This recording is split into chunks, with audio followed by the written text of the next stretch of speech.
O yan ang ating kamoting kahoy. Nilagyan natin ng butter na. Saka yan natin mamash ng ganyan. O yan. Tapos lagyan natin itong ating ginagkad na niyog. Tapos i-mamash uli natin yan na. I-mix natin mabuti. Yan. O ayan. Kapag na-mix nyo na yung niyog at saka yung butter at saka kamoting kahoy, lagyan na natin ng asukal. O. Ayan. Diba? Masahin uli natin yan.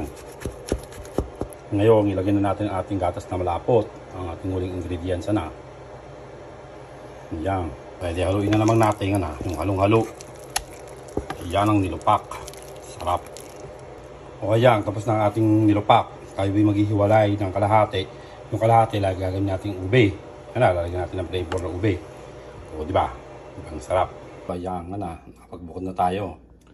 O, ngayon naman, lagay tayo ng konting ube flavor. O, ayan nga. O, diba? Yang, sapat na yang. O, edi haluin na naman natin o. Yung halong-halo uli Kaulintik, ang sarap niyan. O, ayan, last step. Lagyan natin ng star margarine o.